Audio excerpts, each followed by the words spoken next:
Hello friends, എല്ലാവർക്കും നമസ്കാരം. നിങ്ങൾ ഏവരും കാത്തിരിക്കുന്ന രേവതിയുടെയും സച്ചിയുടെയും നാളത്തെ വിശേഷത്തിലേക്ക് എല്ലാ കൂട്ടുകാർക്കും സ്വാഗതം. എല്ലാവർക്കും നല്ലൊരു ദിവസം ആശംസിച്ചുകൊണ്ട് തന്നെ നമുക്ക് നാളത്തെ സൂപ്പർ ഹിറ്റ് വിശേഷത്തിലേക്ക് കിടക്കാം. അതിനു മുമ്പായിട്ട് ആരെങ്കിലും നമ്മുടെ ഈ ഒരു ചാനൽ ആദ്യമായിട്ട് കാണുന്നുണ്ടെങ്കിൽ നിങ്ങൾ സബ്സ്ക്രൈബ് ഒന്നും ചെയ്ത് വെച്ചിട്ടില്ലെങ്കിലും തീർച്ചയായിട്ടും ഒന്ന് സബ്സ്ക്രൈബ് ചെയ്ത് വെക്കുന്നതിനോടൊപ്പം നമ്മുടെ വീഡിയോ ഇഷ്ടപ്പെടുകയാണെങ്കിൽ ഒരു ലൈക്കും കൂടെ അടിച്ചിട്ട് പോകാൻ മറക്കരുത്. അപ്പം നമുക്ക് നേരെ നാളത്തെ വിശേഷത്തിലേക്ക് കടക്കാം.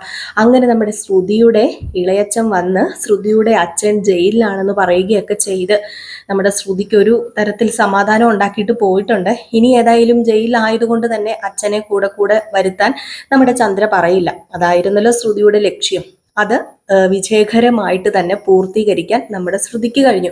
പക്ഷേ സച്ചിക്ക് അപ്പോഴും സംശയമാണ് കേട്ടോ. സച്ചിയുടെ സംശയം അങ്ങോട്ട് മാറുന്നില്ല.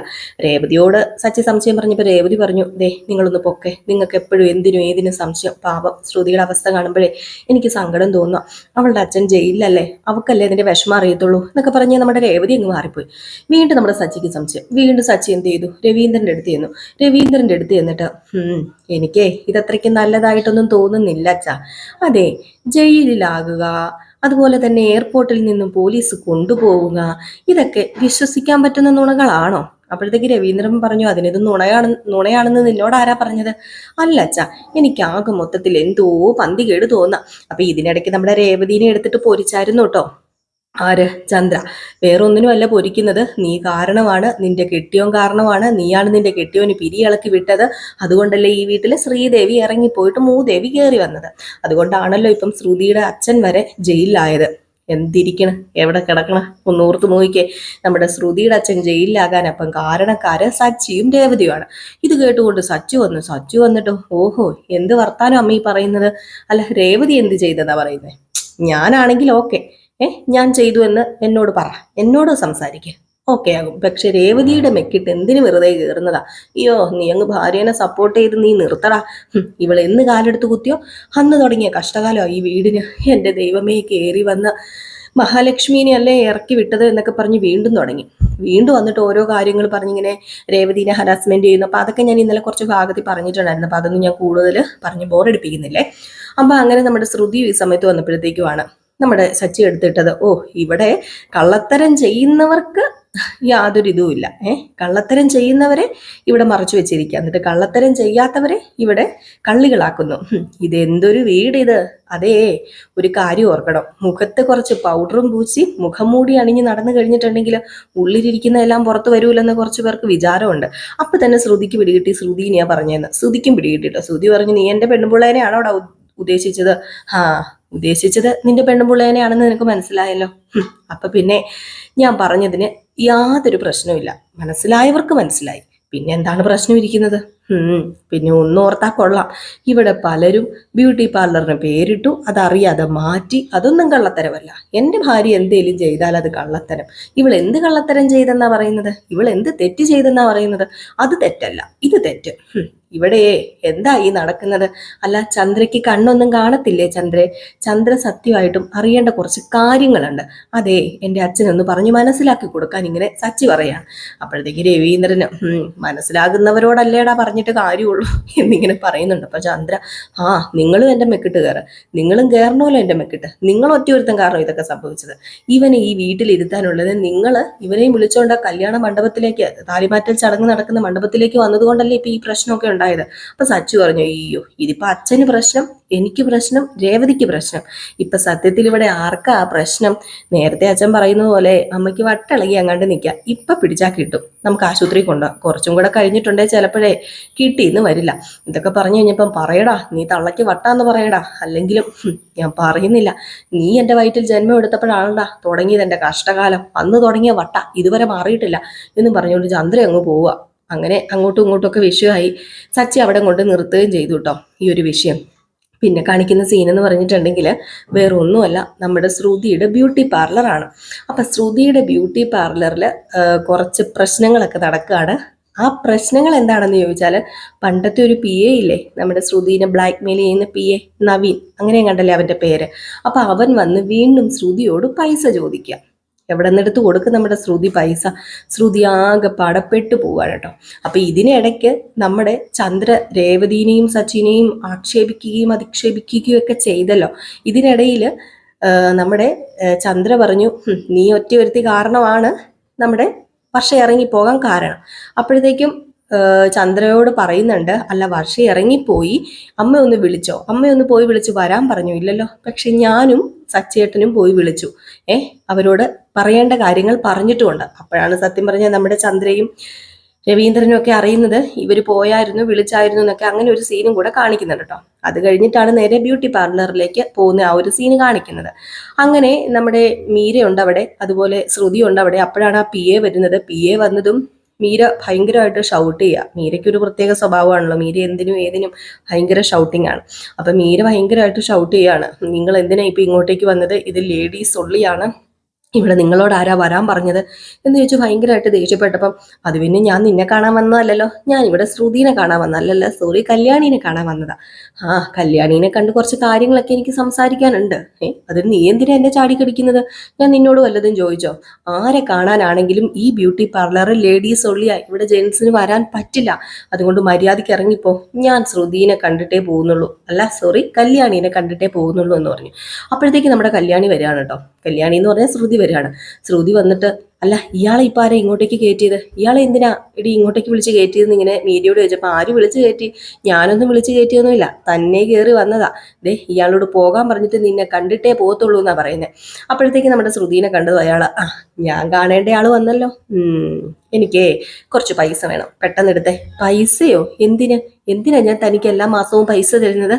അതെ, ഇനി എന്നോട് ദയവ് ഇത് പൈസ ചോദിക്കരുത്, എന്നെ ഉപദ്രവിക്കരുത്, ദയവ് ഇത് ഇവിടെ നിന്ന് ഇറങ്ങിപ്പോക്കെ. ഇവിടെ ഉണ്ടല്ലോ ഈ ബ്യൂട്ടി പാർലറിന്റെ ഓണർ വന്നിട്ട് ജെൻസുകൾ വല്ലതും നിൽക്കുന്നത് കണ്ടു കഴിഞ്ഞാൽ അത് ആകെ പ്രശ്നമാണ്. ഒരു പ്രാവശ്യം നിങ്ങൾ വന്നപ്പോൾ ഇവിടെ വലിയ പ്രശ്നമായതാ. അതുകൊണ്ട് ദയവ് ചെയ്ത് പ്ലീസ് ഒന്ന് ഇറങ്ങിപ്പോകാൻ കല്യാണി, പറയട്ടെ.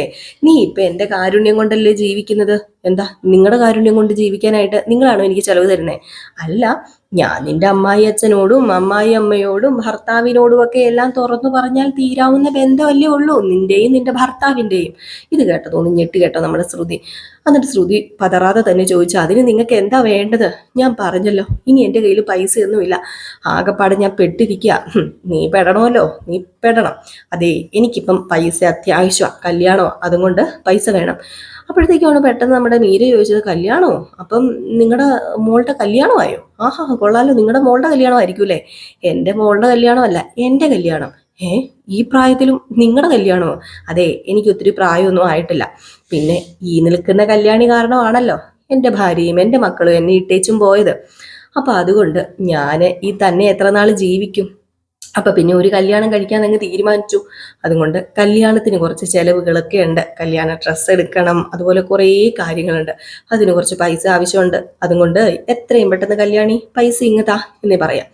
അപ്പൊ ഇത് കേട്ടപ്പോഴത്തേക്ക് മീര പറഞ്ഞു, നാണമില്ലേടോ നിങ്ങൾക്ക്? നിങ്ങൾ കല്യാണം കഴിക്കോ കല്യാണം കഴിക്കാതിരിക്കുവോ? അല്ലെങ്കിലും നാണമില്ലാതെ പെണ്ണും പിള്ളേനെയും കളഞ്ഞിട്ട് വേറൊരുത്തിനെ തേടി പോകാൻ നിങ്ങൾക്ക് നാണമില്ലേന്ന് ചോദിച്ചപ്പോഴത്തേക്കാണ് എടുത്ത വായിലെ നമ്മുടെ നവീൻ പറയുന്നത്, അതെ, ഞാൻ കല്യാണം കഴിക്കാൻ പോകുന്ന പെണ്ണിനോട് എനിക്കൊരു കുട്ടിയുണ്ടെന്നും ഭാര്യ ഉണ്ടെന്നും തുറന്നു പറഞ്ഞിട്ട് തന്നെയാണ് ഞാൻ കല്യാണം കഴിക്കുന്നത്. അപ്പൊ പിന്നെ എനിക്ക് നാണിക്കേണ്ടതോ മറച്ചു വെക്കേണ്ടതോ ഒന്നും ആയില്ല. ആ പെണ്ണെല്ലാം അറിഞ്ഞിട്ട് എന്നെ കെട്ടുന്നത്. പക്ഷേ ഇവിടെ ചിലരൊക്കെ കുട്ടിയുണ്ടെന്നും കുട്ടിയില്ലെന്നും ഒക്കെ പറഞ്ഞിട്ടാണല്ലോ കല്യാണം കഴിക്കുന്നത്. അപ്പൊ ആരാ നാണം കെട്ട പ്രവൃത്തി ചെയ്യുന്നേ? ഞാനാണോ ഈ നിൽക്കുന്ന കല്യാണിയാണോ കല്യാണി എന്ന് ചോദിച്ചു. ഇതൂടെ കേട്ടപ്പം നമ്മുടെ ശ്രുതിക്ക് ദേഷ്യം വന്നിട്ട്, നിങ്ങളൊന്ന് പോകുന്നുണ്ടോ? നിങ്ങൾ പോയി കെട്ട്. അല്ല, നിങ്ങൾ പറഞ്ഞല്ലോ നിങ്ങൾ ഈ വയസ്സാം കാലത്ത് കെട്ടിയിട്ട് എന്തിനാ? നിങ്ങൾക്ക് ആ ജീവിതവും കൂടെ നിങ്ങൾ തകർക്കാനാണോ? നിങ്ങളുടെ അടുത്ത് ഒരു പെണ്ണും വാഴത്തില്ല. കാരണം നിങ്ങൾ ഇങ്ങനെ വായി നോക്കി നടക്കുന്നുണ്ട്, ഒരു പെണ്ണുങ്ങൾക്കും അത് ഇഷ്ടപ്പെടത്തില്ല എന്ന് പറഞ്ഞപ്പോൾ, അതെ, വയസ്സാം കാലത്ത് എനിക്ക് ആരെങ്കിലും കുറച്ച് വെള്ളം തരാൻ വേണം, എനിക്കൊരു താങ്ങിനും തണലുമായിട്ട് ആരെങ്കിലും വേണമല്ലോ. അല്ല, നിങ്ങനെ താങ്ങാനും തണലാനും എന്താ നിങ്ങളുടെ കാലിനോ കൈക്കോ വല്ല കുഴപ്പമുണ്ടോ? നിങ്ങൾ വല്ല വിപലാംഗരും വല്ലോ ആണോ? നിങ്ങളെ താങ്ങാനും തണലാനും ഒരാൾ ഉണ്ടാകാൻ എന്താ നിങ്ങൾ ഈ പറയുന്നത്? ഇനി നിങ്ങൾ കെട്ടുകയോ കെട്ടാതെ ഇരിക്കുവോ? ദേവിയത് എന്നെ ഉപദ്രവിക്കരുത്, നിങ്ങൾ ഇവിടെ നിന്ന് പൊക്കെ എന്നൊക്കെ പറയാം. വീണ്ടും അയാൾ അതും ഇതുമൊക്കെ പറഞ്ഞിട്ട് പോകാതെ അവിടെ നിൽക്കുകയാണ് കേട്ടോ. എനിക്ക് പൈസ കിട്ടിയാലേ ഞാൻ പോകത്തുള്ളൂ, എനിക്കൊരു 50,000 രൂപ വേണം. എല്ലാ പ്രാവശ്യവും വരുമ്പോൾ നീ 50 എന്ന് ചോദിക്കുമ്പോൾ 30 തരും, 20 തരും, അതൊന്നും പറഞ്ഞാൽ പറ്റത്തില്ല. എനിക്ക് ഈ പ്രാവശ്യം 50 രൂപ തികച്ച് കിട്ടിയേ പറ്റത്തുള്ളൂ എന്ന് പറഞ്ഞപ്പോഴത്തേക്ക് മീര, മര്യാദ മര്യാദയ്ക്ക് ഇവിടെ നിന്ന് പൊക്കോ, ഇല്ലെങ്കിലുണ്ടല്ലോ നിങ്ങൾ ചൂലെടുത്ത് അടിച്ചോടിക്കും, അല്ലെ പോലീസിനെ വിളിക്കും. ആ പോലീസിനെ വിളിച്ചോ, പോലീസിനെ കാണിച്ചൊന്നും എന്നെ പേടിപ്പിക്കാൻ നോക്കണ്ട എന്റെ പൊന്ന് മീരക്കുഞ്ഞേ. ഞാൻ ഇവിടെ നിന്ന് പോണെങ്കിൽ എനിക്ക് പൈസ കിട്ടണം. മാത്രമല്ല ഞാൻ പൈസ തന്നില്ലെങ്കിൽ ഇവിടെ നിന്ന് പോകുന്നത് പോലീസ് സ്റ്റേഷനിലേക്കല്ലായിരിക്കും, ഈ ചന്ദ്രോദയത്ത് വീടിന്റെ വഴിയൊക്കെ എനിക്ക് നന്നായിട്ട് അറിയാം. ഞാൻ ഏതായാലും അങ്ങോട്ടേക്കൊന്ന് പോകാം. അങ്ങോട്ടേക്ക് പോയി കഴിഞ്ഞാൽ പിന്നെ പ്രശ്നമില്ലല്ലോ. അല്ല, അവിടെ ചെന്ന് കാര്യങ്ങളൊക്കെ പറയാം. എന്താ എന്താ കല്യാണി മേഡം, എങ്ങനെയുണ്ട് എൻ്റെ ഐഡിയ?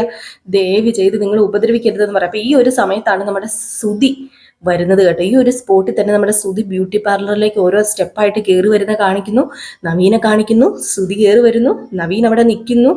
എങ്ങനെയോ നമ്മുടെ ശ്രുതി പെട്ടെന്ന് സുധി വരുന്നത് കാണുകയും ദേവ് ചെയ്ത് നിങ്ങൾ ഇവിടെ നിന്ന് പൊക്കെ, ദേ ഒന്ന് പോ ദേ ഇപ്പൊ അല്ലെങ്കിൽ പെടും ഞാൻ എന്നും പറഞ്ഞുകൊണ്ട് ഇയാളെ പിടിച്ച് വെളിയിലേക്ക് പറഞ്ഞയക്കുകയാണ്. എന്തോ ഒരു ജസ്റ്റ് മിസ് എന്ന് പറയുന്ന പോലെ കാണാൻ പറ്റുന്നില്ല കേട്ടോ. ഇല്ലെങ്കിൽ ഉറപ്പായിട്ടും കണ്ടേനെ, പിടിച്ചേരെ, നമ്മുടെ ശ്രുതിയുടെ കള്ളത്തരം പൊളിഞ്ഞേനെ.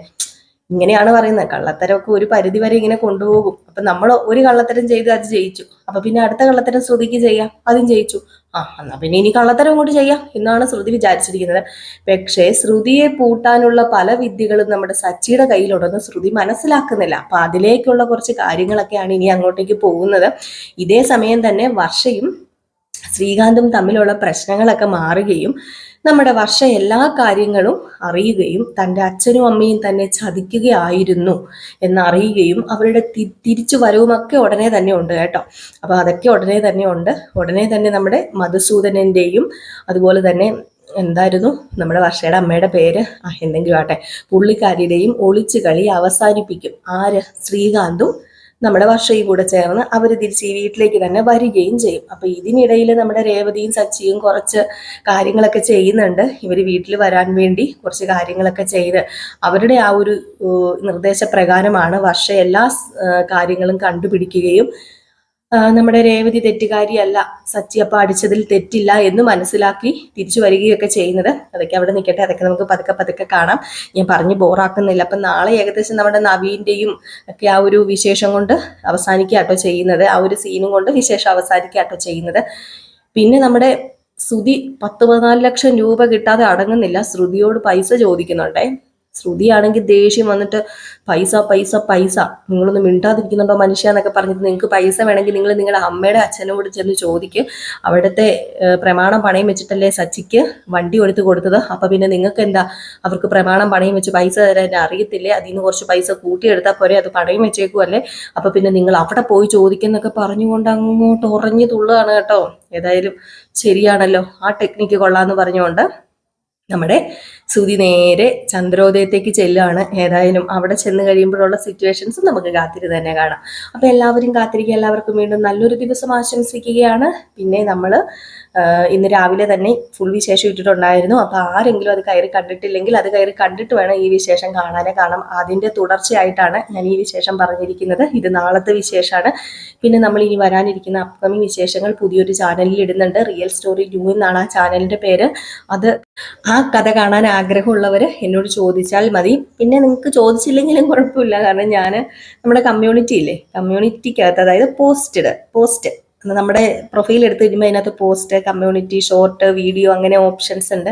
അതിൽ കമ്മ്യൂണിറ്റി എന്ന് കിടക്കുന്ന അതിനകത്ത് നമ്മൾ ചാനലിൻ്റെ ലിങ്ക് ഇട്ടിട്ടുണ്ട് കേട്ടോ.